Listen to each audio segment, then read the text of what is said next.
Hola, ¿qué tal? Buenas tardes. Bienvenidos un nuevo martes a Sin Trincheras.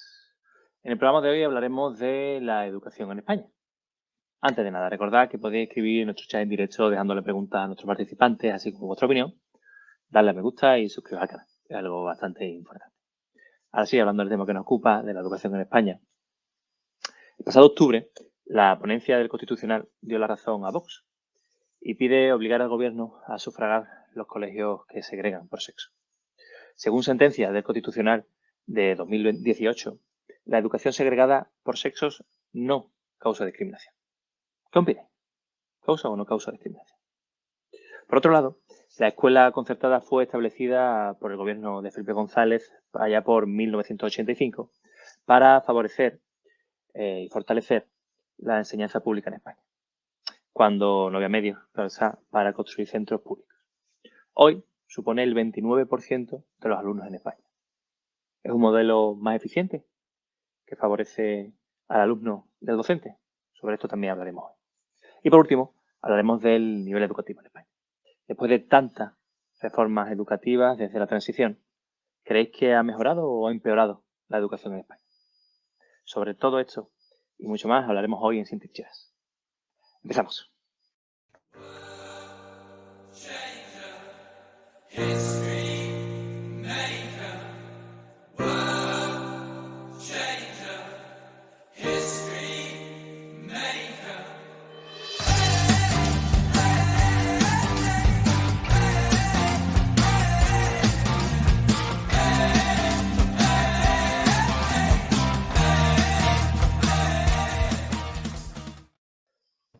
Buenas tardes. Para hablar de educación en España, hoy contamos con Lola Ruiz, coportavoz de las redes de educación de Izquierda Unida y secretaria de Educación del PC, profesora y activista de Mera Verde. Buenas tardes, Lola, y muchas gracias por estar con nosotros esta tarde. Buenas tardes. Gracias por invitarme y bueno, y cuéntame un poco. Te introduzco una pregunta. ¿Ha mejorado la educación en España en estos últimos 30 años? Bien, hemos cogido un rango, bueno, que evidentemente nos lleva a responder que sí. Cuando hablamos de educación, siempre tendríamos que pensar con qué objetivo, ¿no? Si estamos hablando que la educación llega a más personas, que el universo al que nosotros tenemos acceso, nuestro alumnado, es mucho mayor, podemos decir que hay un cambio significativo, estamos en una mejor situación. Ahora bien, si vemos un poco el panorama y establecemos qué es lo que queremos, pues igual a lo mejor podemos ya preguntarnos que efectivamente pues hay bastante logros que alcanzar, ¿no? Ha tenido sus vaivenes. Las crisis últimas han situado bastantes recortes en educación y bueno, y ha afectado fundamentalmente pues a la población más vulnerable, ¿no? Y entonces, Si te parece, seguimos andando esto en el debate. También contamos con Juan Antonio Bravo, licenciado en Periodismo por la Universidad de Málaga, profesor de secundaria desde hace 24 años, presidente de la Asociación de Profesores de Instituto de Andalucía. Buenas tardes, Juan Antonio. Muchas gracias por estar con nosotros. Hola, buenas tardes, Eugenio. Encantado de estar aquí contigo. Te traslado la misma pregunta. ¿Ha mejorado la educación en España en los últimos 30 años?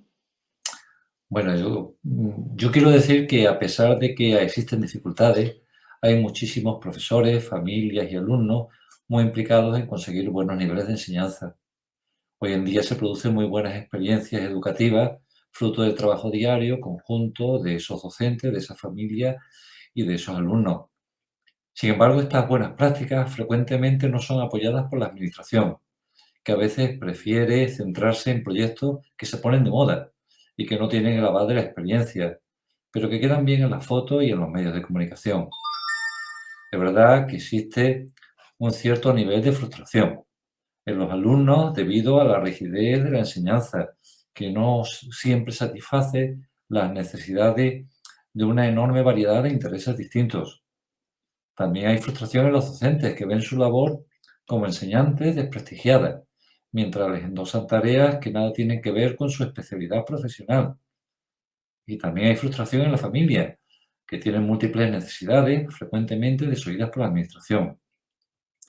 Yo creo que la educación hoy se puede mejorar, y se puede mejorar dando más confianza o teniendo más confianza en el trabajo de los docentes. Ellos son los que más ideas tienen de lo que funciona y de lo que no.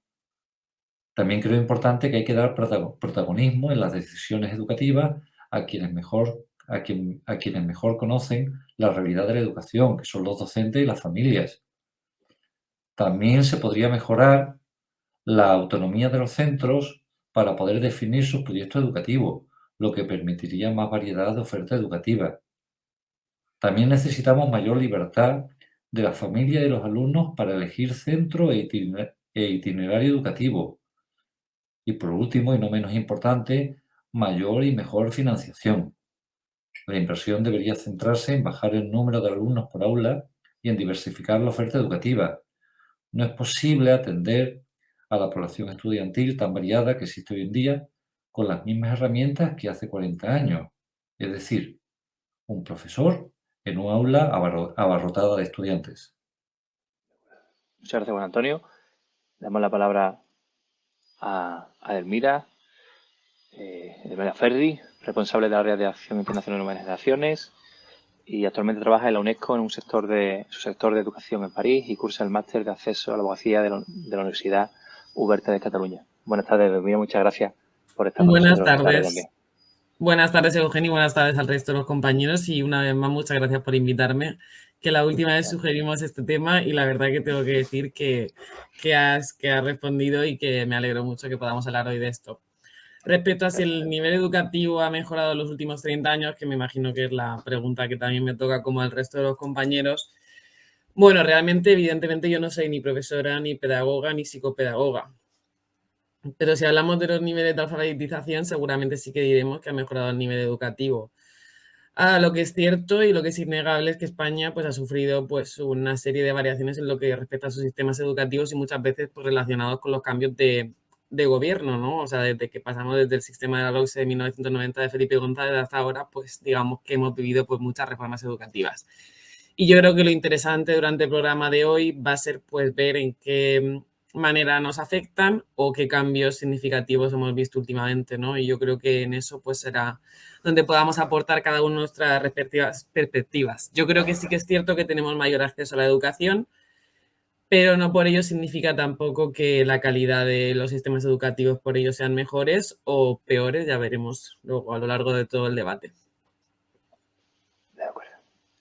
Pues si os parece, hablo del debate a los tres y, bueno, me gustaría empezar por lo de la educación segregada, ¿no? Hace poco, en la ponencia en octubre, la ponencia del Constitucional da la razón a Vox y pide obligar al Gobierno a sufragar los colegios que segreguen por sexo. ¿Qué opinión merece esta ponencia del Constitucional? Voy a empezar por Lola Ruiz. Bueno, yo diría que estamos hablando efectivamente de una ponencia, ¿no? Faltaría, digamos, que sí que existiera una sentencia, entre comillas, ¿no? Porque tendríamos que hablar de que el posicionamiento yo no creo que sea unánime en el Tribunal Constitucional. Creo que es un tema que está a debate y sobre el cual es verdad que hay sentencias que hacen mención a un desarrollo legislativo anterior. El desarrollo legislativo que hay ahora vigente, que es LOMLOE, establece otro marco jurídico, ¿no? Entonces, este marco jurídico pues, define algunas cuestiones que son un tanto diferentes, ¿no? Y que aquí sí que es verdad que darían cobertura por lo menos a digamos, un avance en otro sentido en lo que respecta a la financiación de ciertos colegios. La educación, en este caso, cuando hablamos de educación segregada, que estamos hablando de, entiendo yo, cuando haces mención a esto, a segregada por sexos, estamos hablando de un modelo que, bueno, que no es un modelo ampliamente compartido, entiendo yo, ¿no? Porque, bueno, es una forma de organización que está pues muy ligada a una visión religiosa muy concreta, ¿no? Las visiones religiosas que, bueno, en nuestro caso, pues están expresadas desde Iglesia Católica, pero en otras culturas también están expresadas pues a través de otras formas religiosas, ¿no? Que segregan entre niños y niñas, pues creo que responde más bien a esa concepción un poco distinta. Yo creo que ahora la sociedad está organizada de otra manera y, bueno, una sentencia, si prospera en este sentido, pues creo que sería una fuente más bien de conflicto, en el sentido de sufragar con dinero público pues un tipo de prácticas que responden más bien pues a un tipo de concepción concreta, ¿no? Vale. Que, Antes de pasar como todas a Juan son Antonio, respetables. me gustaría apuntarte, porque claro, el Tribunal Constitucional en 2018, en abril de 2018, plantea que la educación segregada no es discriminatoria. Por tanto, no financiarla sería discriminatorio. Entonces, aunque el marco legal de la ley nueva, ¿no? Esta ley Pero me CELA, lo llamada como comentaste. Sí, te lo estoy comentando, te digo, antes de comentárselo a Juan Antonio. Claro, digamos, lo que plantea el Constitucional en esa sentencia ya es claro, ¿no? No es discriminatorio la segregación por sexo, por tanto, no darle dinero público sí sería discriminatorio. Pero si me estás comentando a este respecto, yo sí que diría que bueno, primero, los elementos sobre los que se sustenta esta sentencia hacen mención a una legislación muy antigua, que para sustentar ciertas cosas, porque estamos hablando de un contexto jurídico concreto y cuando hace mención a determinados centros los sitúa dentro de ese contexto jurídico. Habría que ver el contexto actual y cómo sería ese tipo de sentencia. Y los juristas a este respecto tendrán que dar opinión. Desde el punto de vista social, hay muchas sentencias que sí que no se han ajustado a un poco al concepto que hay social, ¿no? Y han creado bastante disenso en la sociedad. Yo recordaría sobre todo cosas que afectan a las mujeres. Yo creo que la sociedad ha avanzado en ese sentido y no sé, hay cosas que igual no se entenderían igual.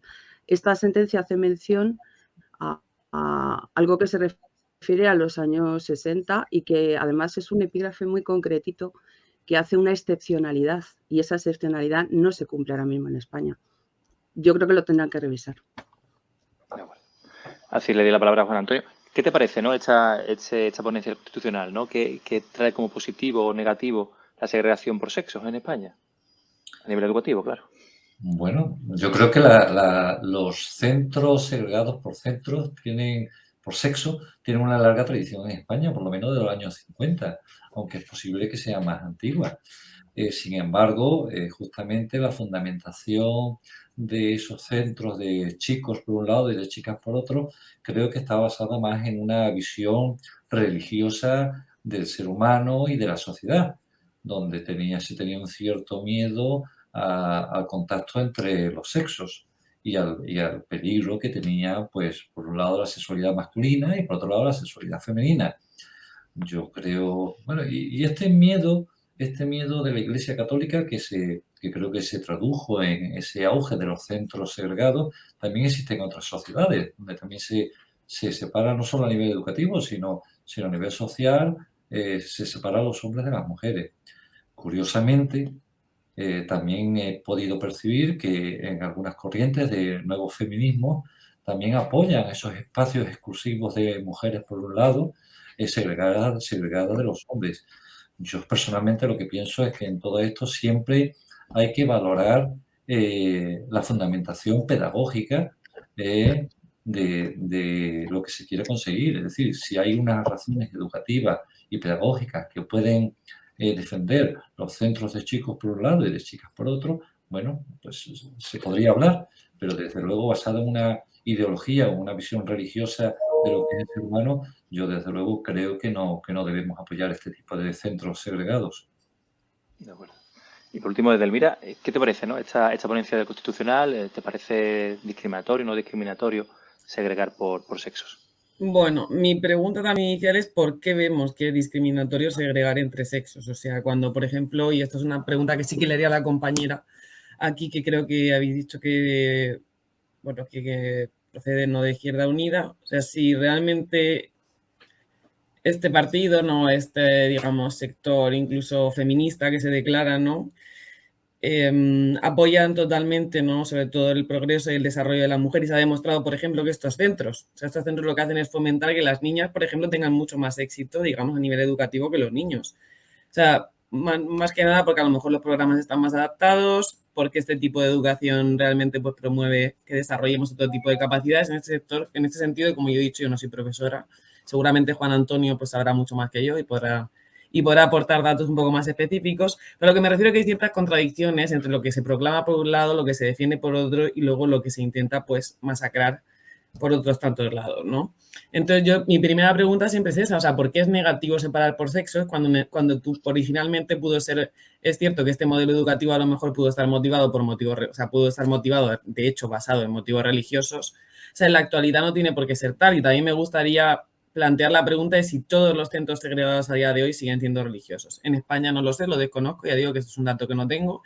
Y también me gustaría saber si son todos los centros segregados también en el extranjero, incluso solo por motivos religiosos. O sea, en este caso también creo que tenemos que tener en cuenta que debemos respetar lo que dice la Constitución española, que también solo acudimos allá cuando nos interesa, ¿no? Y según el artículo pues, 27, en su apartado, digamos, 3, se especifica que los poderes públicos deben garantizar que los padres reciban, o sea, que los padres puedan elegir la formación que quieren recibir para sus hijos, tanto moral como religiosa. En este caso, pues me parece que este tipo de colegios, ¿por qué no garantizan también ese derecho? Es decir, creo que hay muchas variantes y muchos pequeños detalles que se deberían de analizar, que seguramente darían para debates paralelos, pero mi punto desde el primer momento de mi intervención es ¿por qué tenemos que verlo como algo negativo? O sea, como algo negativo y que es necesario erradicar. O sea, en vez de a lo mejor observar o analizar el punto positivo que puede tener esta segregación. O sea, creo que todos conocemos a alguien que ha ido a ese tipo de centros educativos. Yo tengo amigos conocidos que han ido y por lo que tengo entendido, ninguno tiene un trauma, ni ninguno no ha podido después desarrollar sus habilidades sociales, ni ninguno luego ha tenido ningún tipo de problema para relacionarse con otro sexo.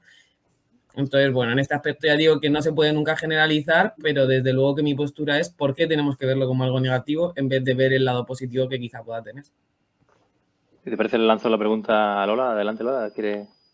¿Por qué es negativo segregar por sexo? No sé. Yo hasta donde he dicho, tampoco he entrado en cuestionar lo positivo o lo negativo. Me parece que no es un intento de masacrar. El problema no es. Me parece un poco excesiva la palabra masacrar una educación. Creo que cuando estamos hablando del problema que pueda generar, no es tanto porque uno pueda educarse de una forma o de otra. Cada uno puede educar como considere. El problema es financiar con fondos públicos, ¿no?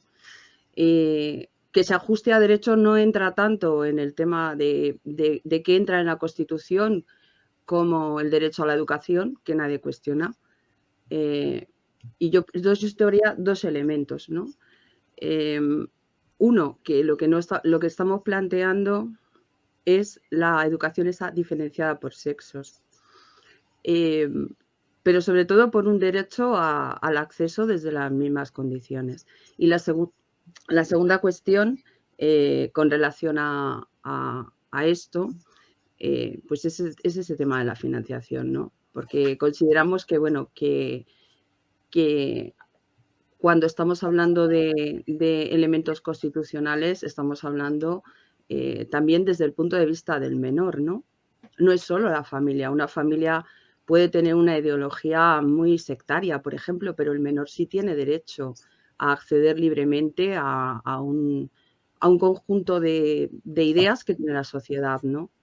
Tiene derecho, pregunto yo, una familia, pues imaginaos cualquier tipo de perfil, a imponer eso a la libre voluntad de un menor. También tiene derecho a poderse desarrollar con sus ideas y a tener acceso a esas ideas. Unas u otras. Estamos hablando de ideas democráticas que compartimos todos, por supuesto. No estamos hablando de otras cosas. Entonces, bajo ese punto de vista, creo que que el derecho a la libertad de conciencia también compete a los menores. No son entes vacíos que nosotros llenamos, ¿no?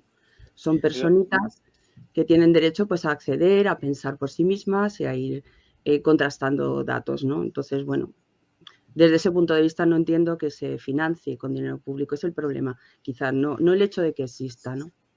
Tomando de la mano lo que está comentando Lola y también lo que ha dicho Delmira del capítulo 27, el artículo 27, apartado 3, perdón, quería enlazarlo con, no lo he pensado antes, pero hablando con el PIN parental, ¿no? Quería preguntarle a Juan Antonio qué piensa del PIN parental, ¿no? Hasta qué punto, ¿no? Teniendo derecho los padres de encauzar la educación de sus hijos, de decirle, mira, pues esta parte, ¿no? Está muy orientada a cierta, ¿no? A cierta ideología de género que dicen que no quieren que se le enseñe a los hijos, muchas veces, ¿no?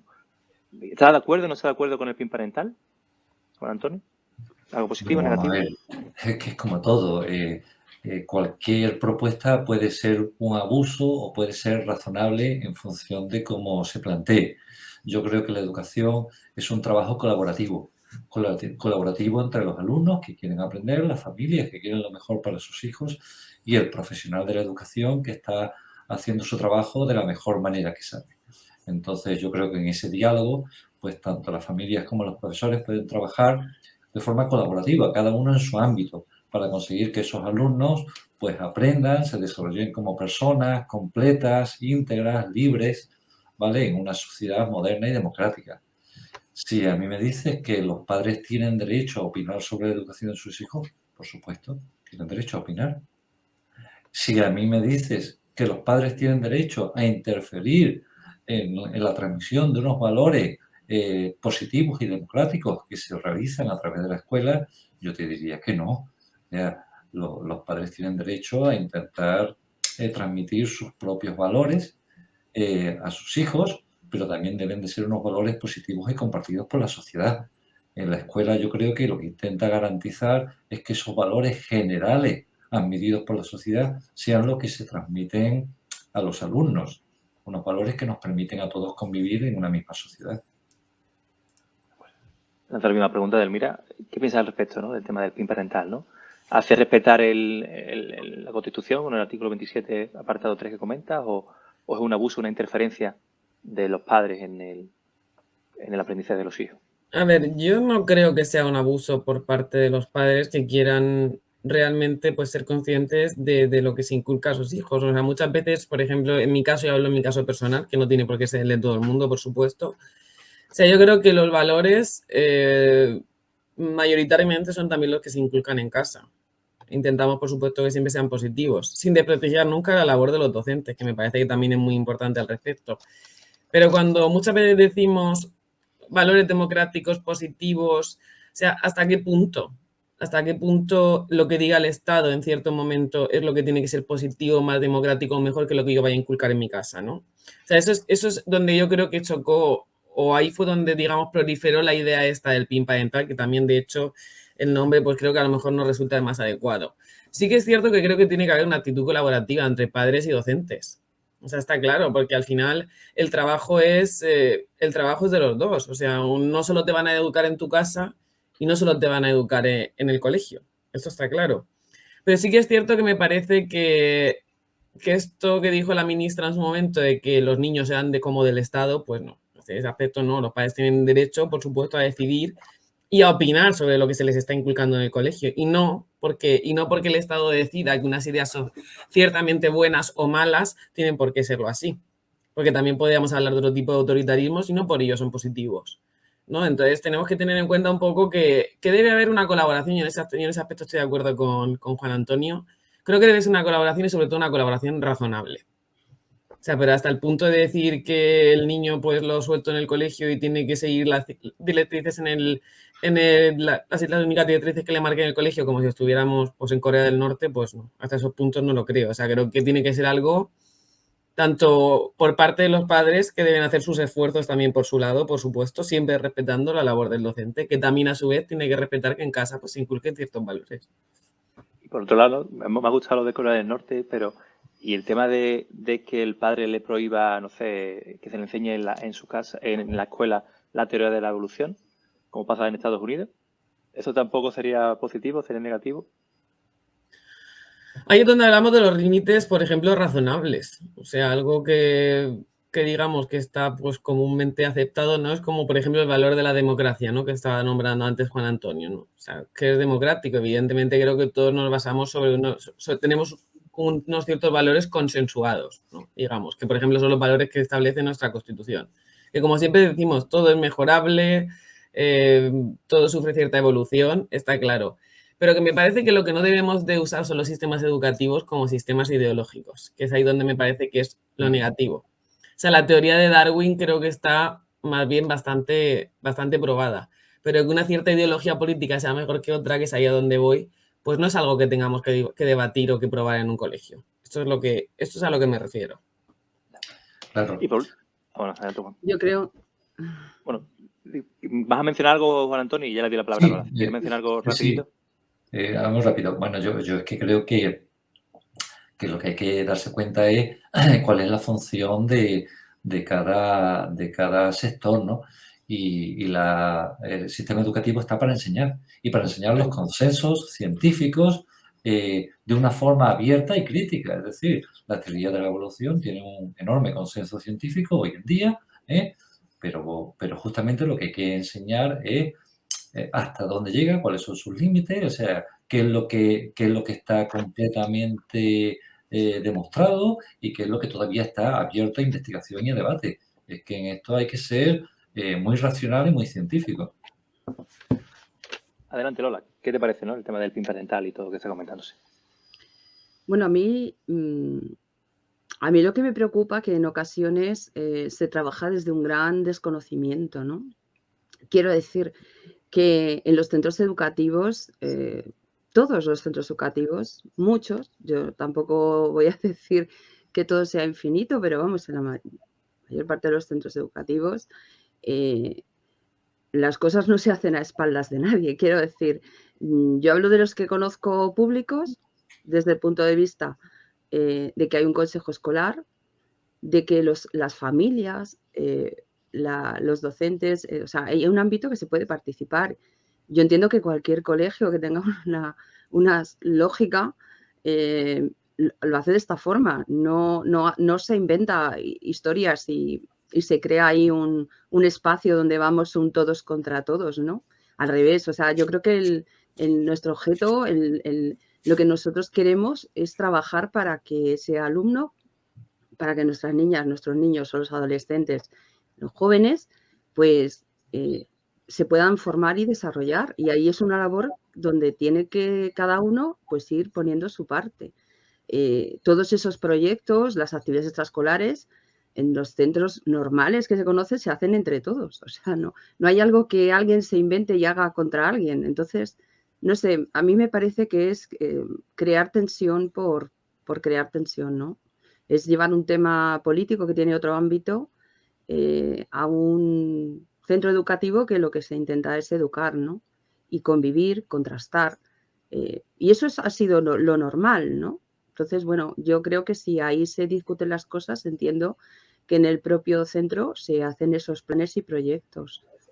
Y por lo tanto, se colabora entre todos, ¿no? Y es bueno que haya diversas opiniones, ¿no? Que no sean monolíticos. Eso es yo creo lo interesante, ¿no? Que sean lugares donde, bueno, desde diversas opiniones se aprenda a convivir. Lo digo yo como profe que soy, un poco desde esa experiencia, ¿no? Que no es todo tan dramático, es todo mucho más normal. Bueno, si os parece, voy a moverme un poquito sobre la ley CELA, ¿no? Bueno, el pasado diciembre de 2020 se aprobó la ley comúnmente llamada CELA. ¿Cuáles son los aspectos más destacables de esta reforma educativa, ¿no? Positivos y negativos, ¿no? Voy a empezar, acabo de hablar con Lola, voy a empezar por Edelmira. Adelante, Edelmira.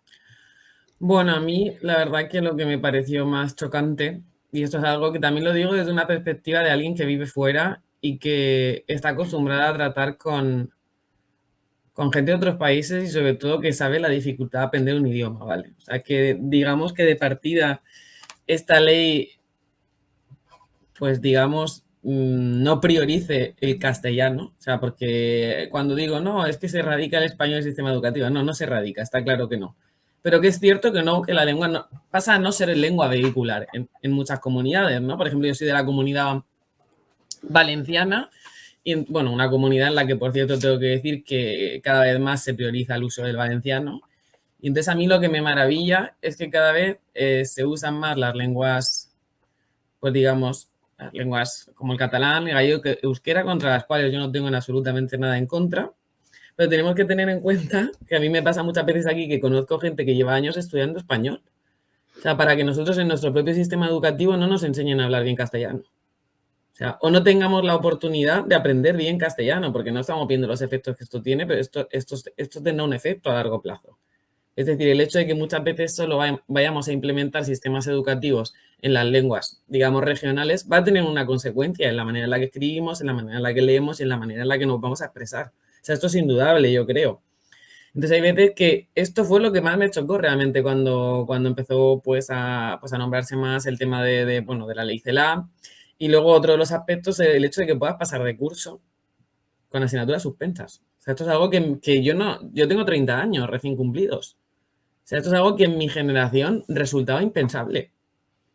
O sea, nos resultaba impensable pasar un curso o incluso en los trimestres cuando te quedaba alguna asignatura, yo me acuerdo que era algo pues que era chocante. O sea, ya fueras mejor estudiante, peor, un estudiante con unas notas más o menos normales, pero todo el mundo quería por lo menos esforzarse lo suficiente como para aprobar.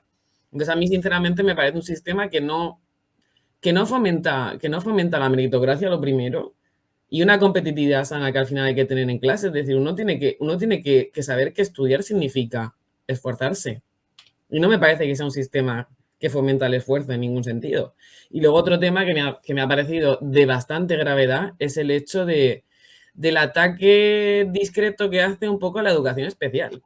Con la historia de que quieren que todos seamos iguales, es decir, los niños con necesidades especiales, lo lógico es que sigan un sistema de educación especial que pueda atender mejor sus necesidades. Es decir, ¿qué ganamos haciendo gala de la palabra inclusividad a un sistema educativo más inclusivo? O sea, asimilar o, digamos, hacer que niños con necesidades especiales pasen a clases con alumnos que no tienen este tipo de necesidades.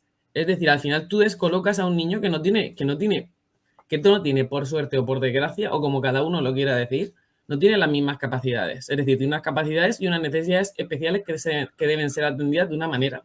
Y seguramente pues de una manera en paralelo con alumnos que tengan las mismas necesidades. Es decir, es un ataque indiscriminado a cualquier tipo de educación que no sea la que se supone que ellos piensan que tiene que ser. Entonces, a mí los tres aspectos que me han parecido más graves han sido esto. Primero, que el castellano, ya digo, no sea lengua vehicular, es decir, que vaya a haber zonas en España en las que no sepamos ni hablar bien castellano. El ataque también al sistema educativo, como he dicho, a la rama de educación especial. Y, por supuesto, también el ataque que se ha hecho a la concertada, que también hablaremos más tarde de ello.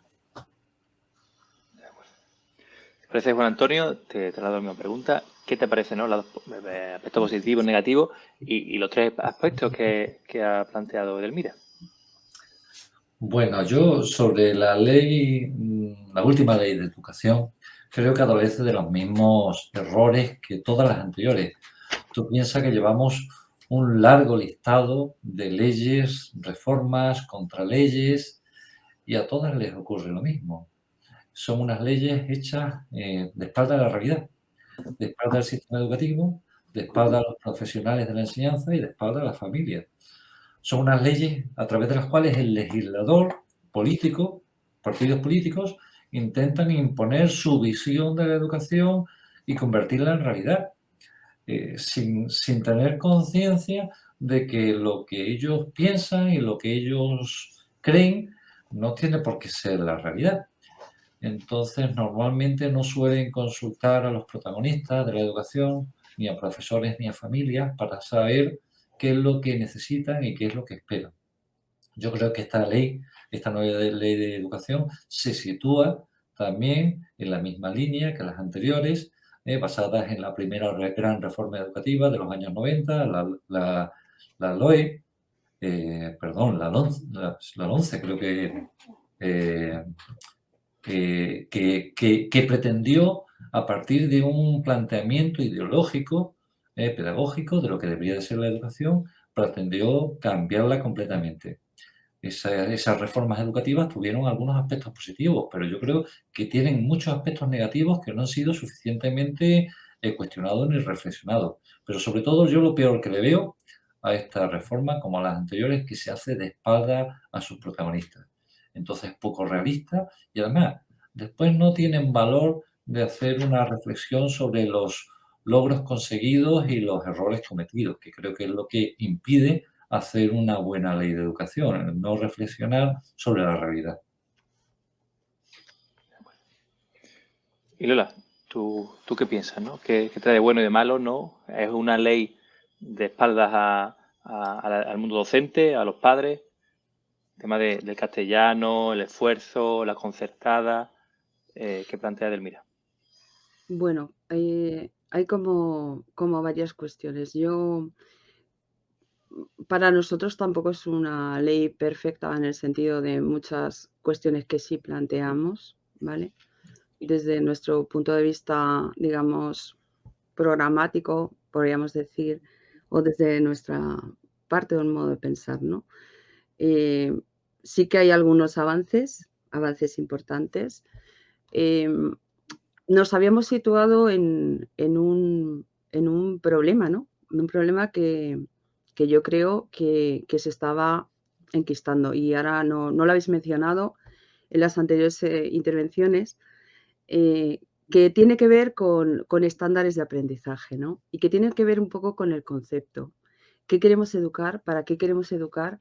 Y cuáles son los problemas con los que nos enfrentamos, no para educar para ahora, sino para los siglos, para los siglos venideros, para ese futuro que queremos y sobre todo que yo creo que la educación sí que pone en valor, ¿no? Que yo creo que sí, que eso sí que es la gran inversión. Si creo que un país debe afrontar algo, es afrontar la educación de una manera coherente y de una manera, yo diría que financiada, ¿eh?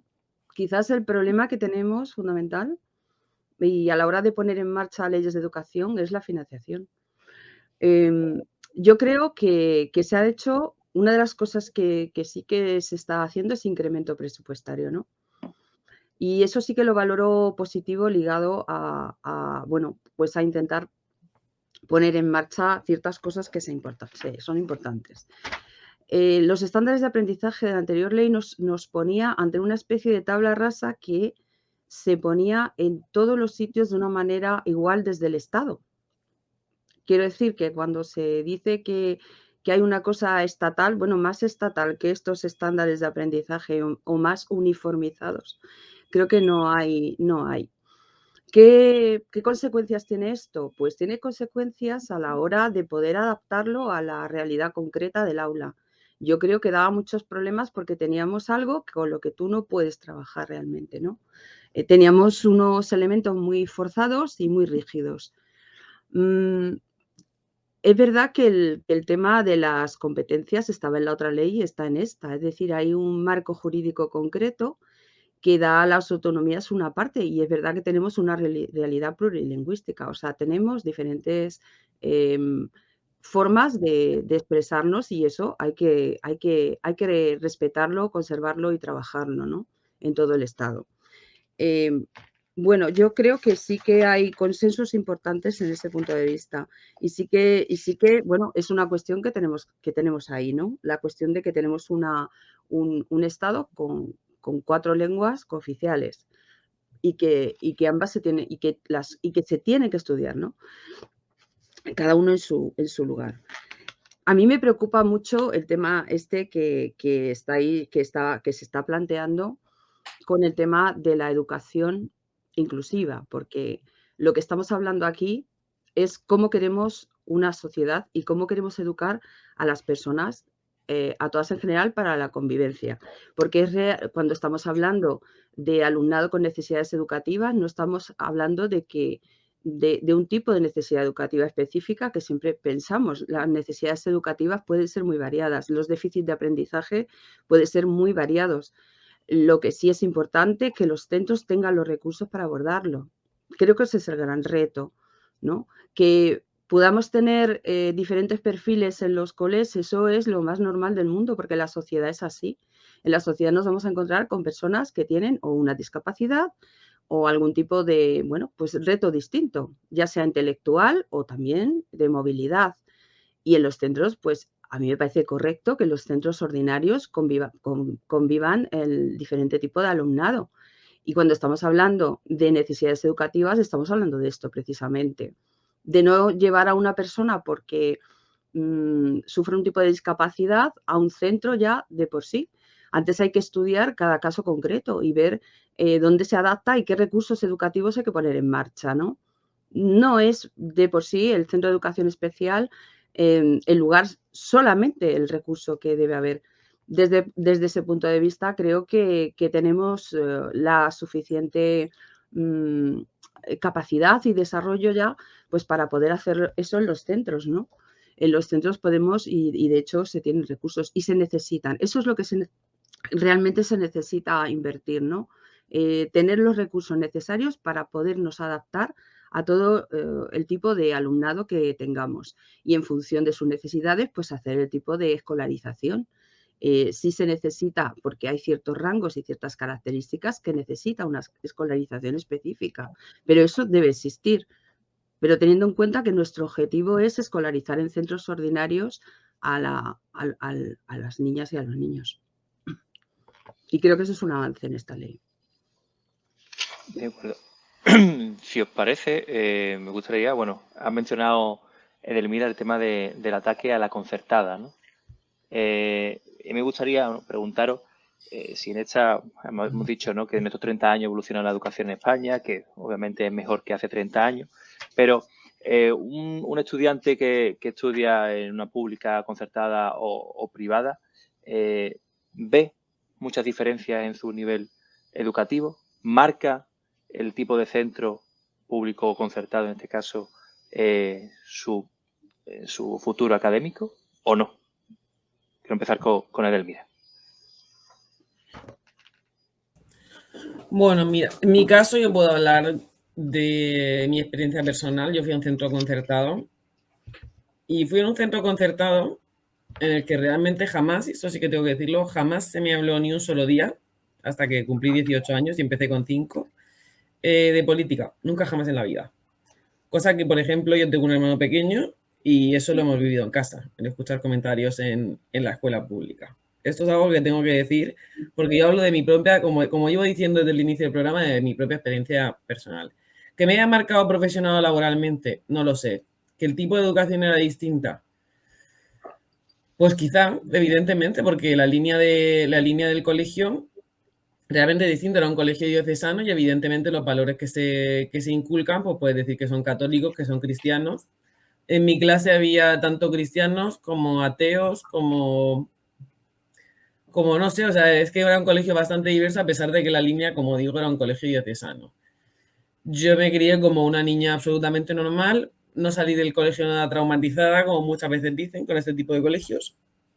Y la verdad que no entiendo el ataque constante que se hace muchas veces a la concertada. O sea, es como que se han demonizado tanto este tipo de colegios que desde mi punto de vista no lo logro entender.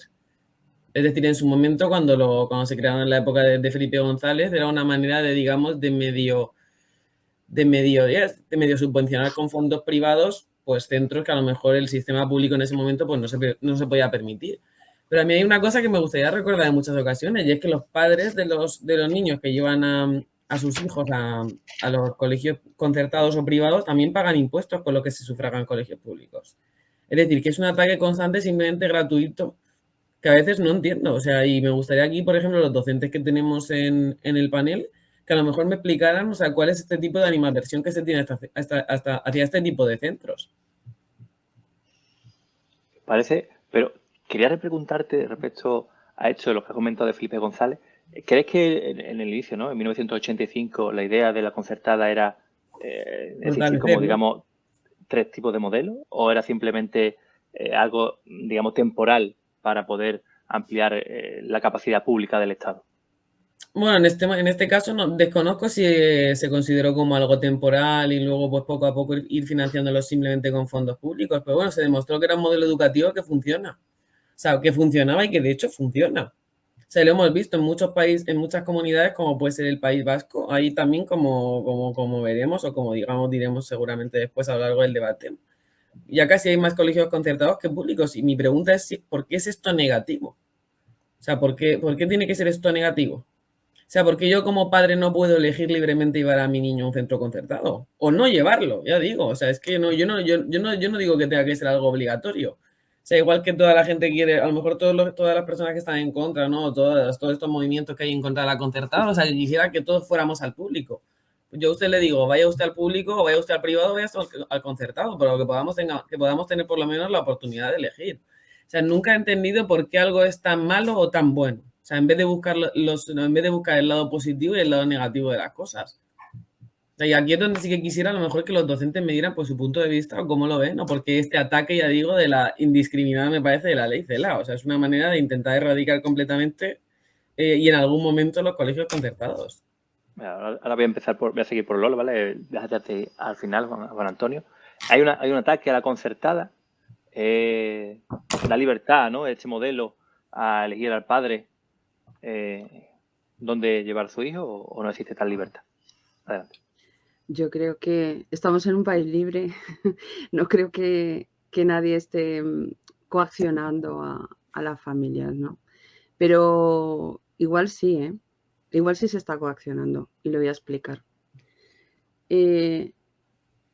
Yo en el año 2011, aproximadamente en Madrid, yo daba mis clases, estaba, bueno, pues ahí con mi vida normal, hasta que, bueno, llegaron unas instrucciones que tambolearon toda mi realidad, ¿no? Esas instrucciones lo que hacían era comenzar a destruir lo público. Yo me sorprende mucho vivir en un país donde la propia administración se dedica a destruir un recurso público. Y eso es lo que ha pasado, por ejemplo, en la Comunidad de Madrid. El problema no es que se ataque a la concertada, el problema es que se está destruyendo lo público. El problema es que si hay un nuevo desarrollo urbanístico, ¿vale? Un desarrollo nuevo, la administración no crea suelo público. Hace una cesión de suelo y se construye colegios concertados. Y eso es actuar de parte. Y no lo digo yo, lo dicen las propias federaciones o asociaciones de colegios privados. Es decir, una persona, yo nunca lo he entendido, ¿no? Siempre se ha dicho que es liberal, como Esperanza Aguirre. Yo no he visto a nadie que sea más intervencionista desde el Estado, en lo privado, como estas actuaciones que se hicieron, ¿no? Yo nunca lo he entendido. ¿Cómo se puede desde una administración favorecer a empresas privadas, ¿no? Y esto para mí es lo incomprensible, ¿no? No lo otro. Lo que sucede en Madrid en el año 2011 es que se vende un colegio público con niños dentro, que es el Álamo. El Álamo es un colegio público que se vende y que después hay sentencia que reconoce que eso está mal hecho y que eso está mal.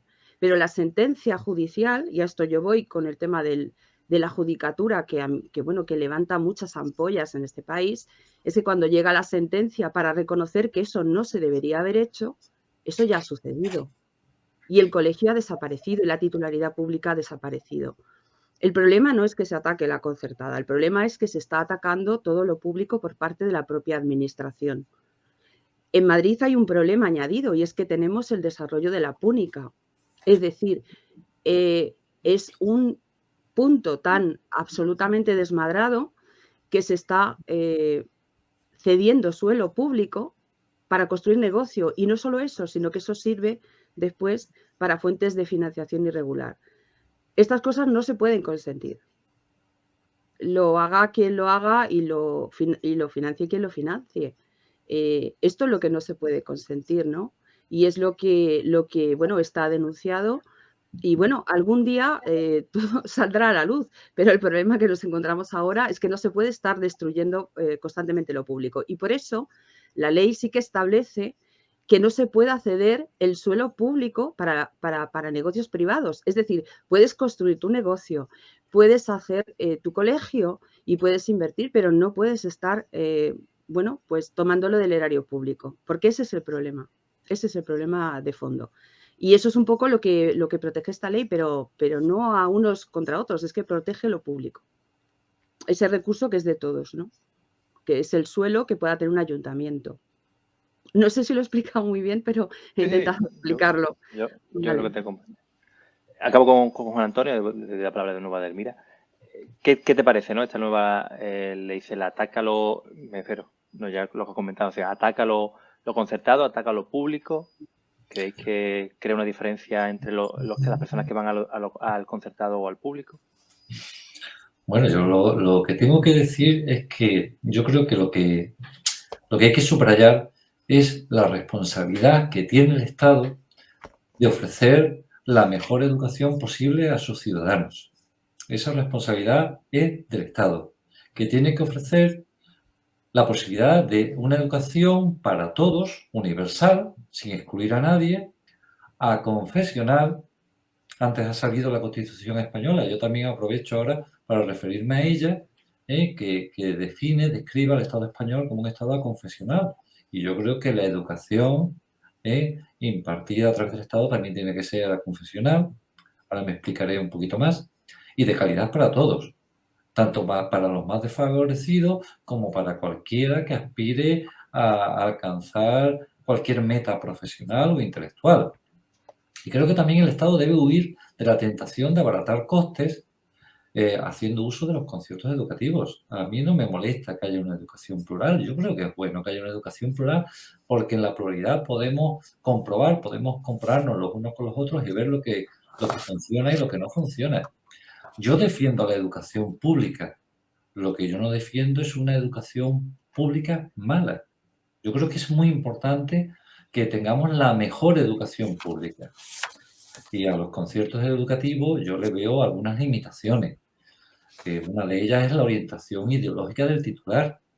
Es curioso cómo la Iglesia Católica siempre ha estado muy interesada en educar a las élites.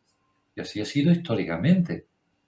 Aunque también es verdad que existen centros que desarrollan una labor asistencial, solo hay que ver los listados de los centros concertados, ¿dónde están ubicados?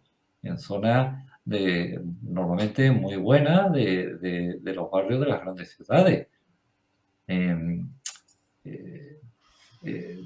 De hecho, curiosamente, en una sociedad que ha perdido la fe con el paso de los años, que es mucho más descreída que hace décadas, sin embargo, la Iglesia Católica continúa conservando una capacidad de influencia política y social desproporcionada. Y es debido a eso, a que ellos invierten muchos esfuerzos en poder llegar a las élites sociales, a las élites profesionales e intelectuales a través de la educación.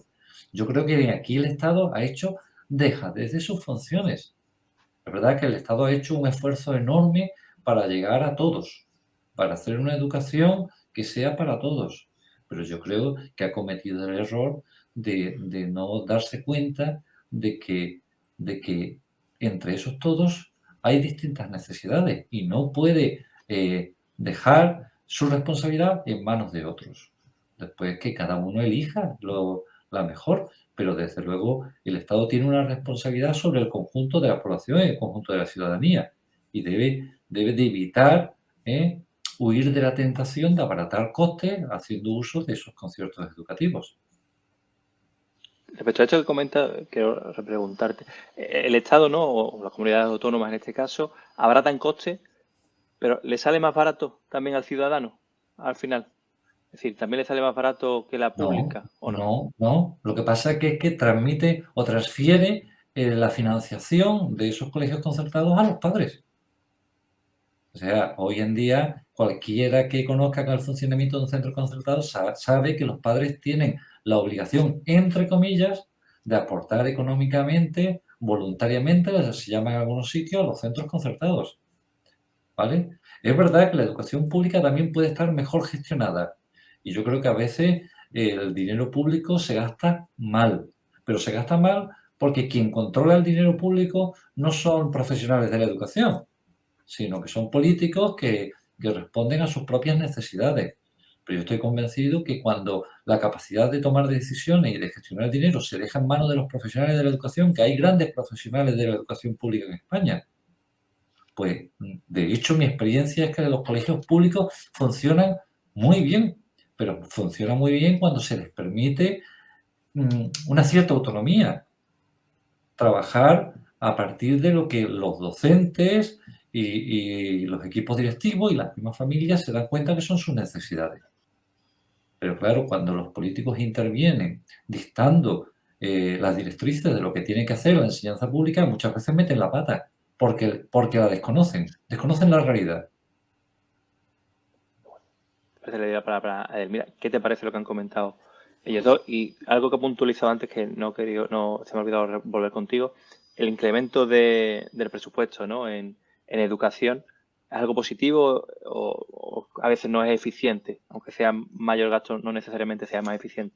Exactamente, o sea, ese es el punto en el que iba, no porque me asignen una mayor parte de una partida, evidentemente pues el resultado va a ser mejor, es decir, lo que tenemos que ver es cómo se gestionan esos recursos y en este aspecto pues seguramente los compañeros que están insertados completamente en el sistema educativo podrán decir mejor que yo si se está dando el caso de que esa gestión está siendo mejor o peor, o si esos recursos siempre llegan donde tienen que llegar. Desde mi perspectiva yo lo dudo.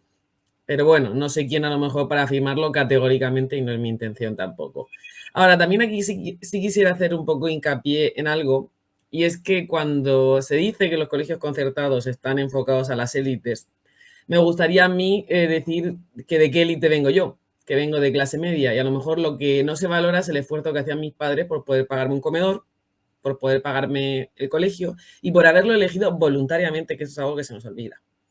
Entonces, o sea, calificar a todo el mundo que va a un concertado o incluso a un privado como élite o como que está enfocado a las élites simplemente porque tu padre o tu madre consideren que es la educación que quieren que reciban, ya sean por valores religiosos, ya sea por el tipo de educación que se te da en el colegio, ya sea porque se trate de un colegio bilingüe. O sea, evidentemente que se tiene que trabajar y en lo que se tienen que destinar los recursos es que, por ejemplo, los colegios públicos sean completamente bilingües. Y es decir, yo no tenga que tener la necesidad de destinar 3/4 partes de mi sueldo a llevar a mi hijo a un colegio o a un liceo francés o a un colegio completamente bilingüe con un sistema inglés. O sea, ese debería ser el objetivo realmente a día de hoy de la educación pública, es decir, ofrecer exactamente los mismos servicios que ofrece un privado. Es decir, yo no tener que llevar a mi hijo a un privado para obtener cierto tipo de educación. O sea, pero me parece un poco atrevido siempre decir o siempre relacionar toda la educación privada o concertada a unas élites. O sea, creo que es bastante atrevido. Es un comentario, es como decir que todo el mundo que es pobre va a la pública. O sea, me parece que no tienen que ir por ahí los tiros. Y de todas maneras no quiero dirigir el debate a esta parte de la discusión en sí. Pero ya digo, o sea, me parece que no porque el sistema sea concertado, vuelvo a decir lo mismo, tiene que ser algo negativo. Es decir, ¿por qué se están incrementando este tipo de sistemas en las comunidades como puede ser el País Vasco o en Madrid? A lo mejor porque se prueba que es un sistema eficiente. O sea, es que tenemos que hacernos la pregunta de por qué se están incrementando este tipo de centros. Porque a lo mejor se prueba que el nivel educativo es bueno. O sea, si algo es bueno y funciona, ¿por qué tengo que ir a erradicarlo? O sea, es mi pregunta. O sea, y mi pregunta lo que comentaba Juan Antonio, ¿eficiente económicamente para la comunidad? No me refiero a eficiente, sino a nivel educativo. O sea, si se prueba que es un sistema que funciona, ¿por qué hay que atacarlo? Funciona muy bien. Sí, no se puede negar. La concertada funciona muy bien. Pero claro, es que juega con ventaja. Entre otras cosas porque la concertada tiene mayor capacidad para deshacerse de los peores alumnos y quedarse con los más tranquilos y motivados.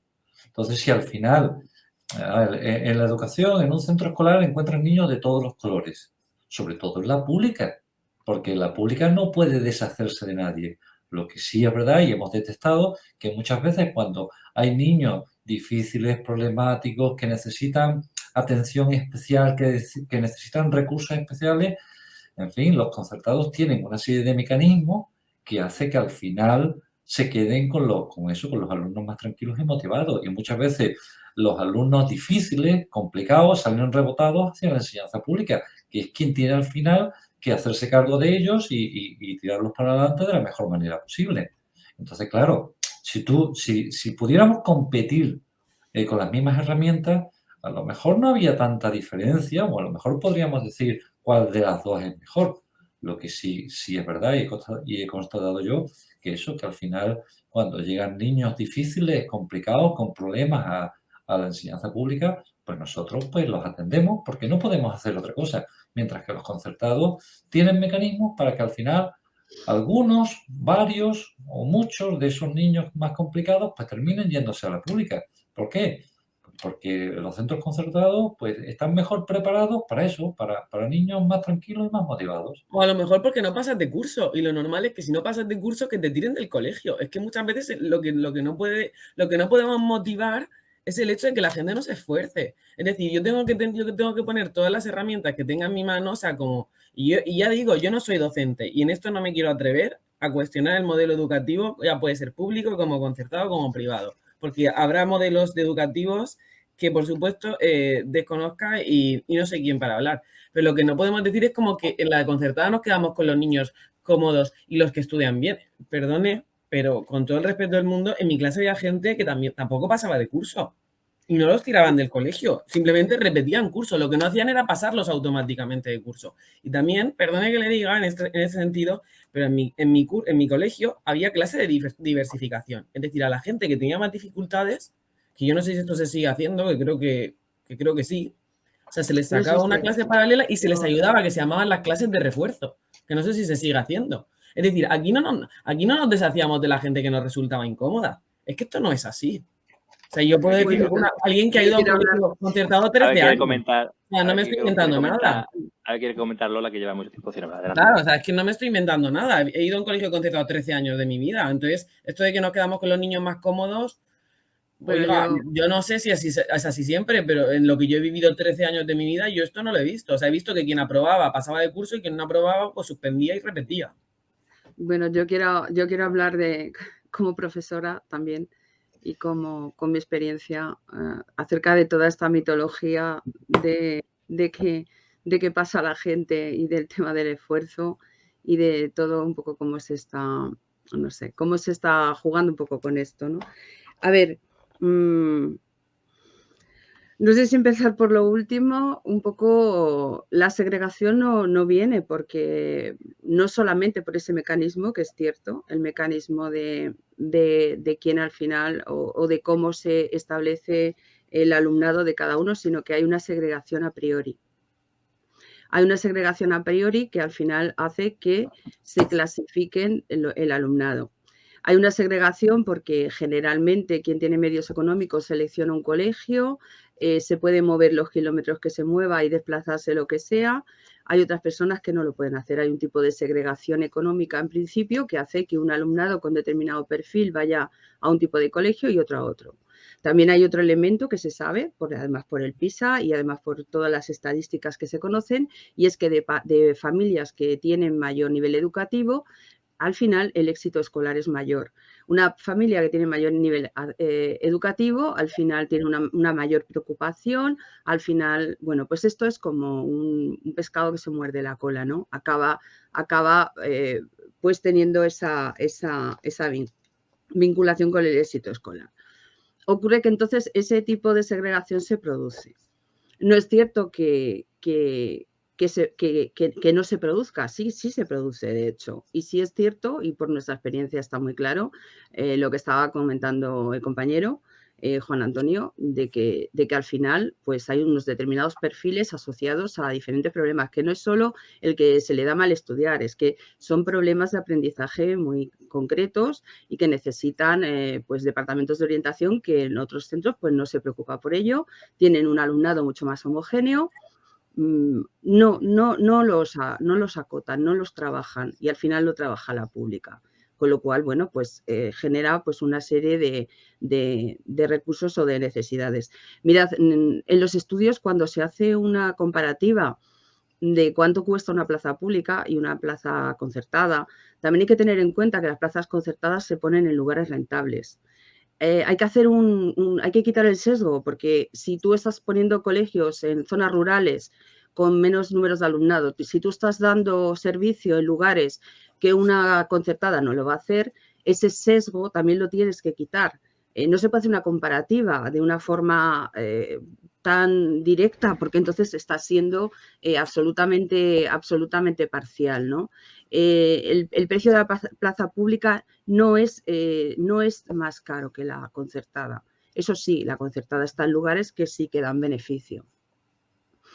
El problema que tenemos con el tema, yo sí quiero abordar el tema del bilingüismo que habéis nombrado, porque es un problema y en la Comunidad de Madrid se está enseñando asignaturas en castellano en inglés. O sea, quiero decir, es que a veces hay contradicciones enormes de que desde el punto de vista ideológico se está defendiendo el castellano, pero nos están imponiendo el inglés como una lengua vehicular. Entonces, bueno, no, yo creo que no se puede llegar a esta exacerbación, porque al final un programa en inglés no es solamente el bilingüismo tal como está establecido, por lo menos en la Comunidad de Madrid y como se está estableciendo, no es la panacea y no está reconocido por muchas personas que se dedican a la enseñanza de los idiomas.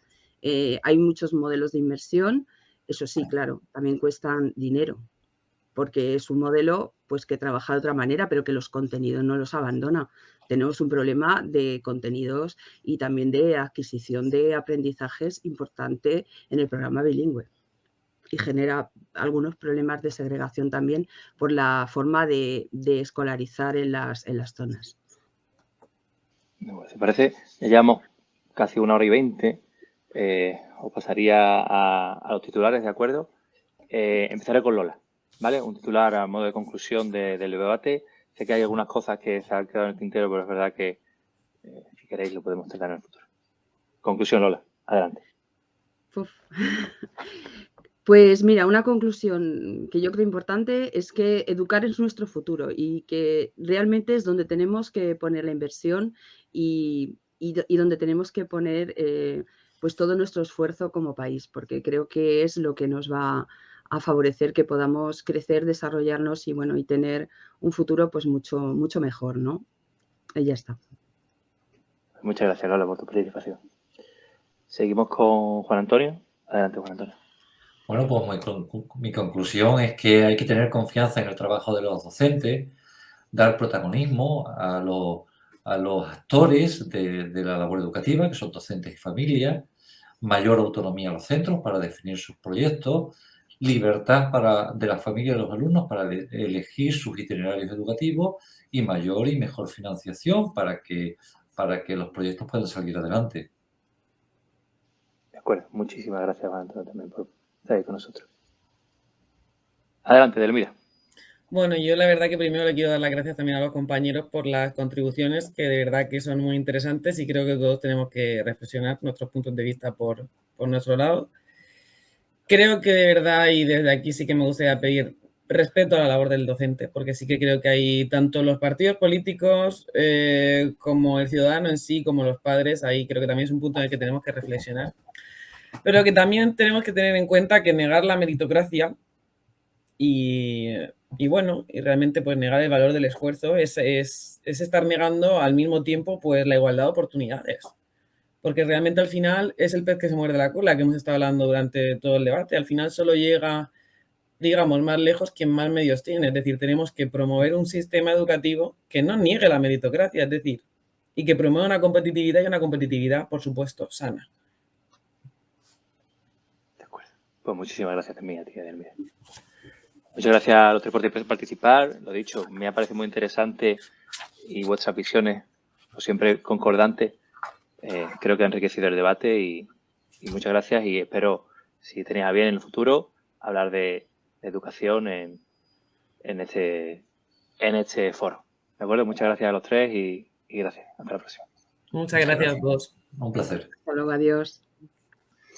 Bueno, lo dejamos aquí. Muchas gracias por seguirnos hasta el final. Darle a me gusta y suscribiros al canal es algo bastante importante. También es importante que nos escribáis abajo qué os ha parecido el debate, vuestra opinión, qué os ha parecido lo que han dicho nuestros participantes, qué debate creéis que tratemos en el futuro. También es algo muy importante, escribirnoslo y lo tendremos en cuenta, de verdad. Y también sabed que subimos contenido a diario en diferentes redes sociales. Instagram, Facebook, Twitter. Sí que seguidnos. Estamos ahí también. Y ya, para acabar, deciros que el próximo martes hablaremos de la monarquía en España. ¿Un símbolo de la derecha o un símbolo de todos los españoles? Sin más dilación, muchas gracias. Nos vemos hasta el próximo, nos vemos el próximo martes. Salud y hasta el próximo programa.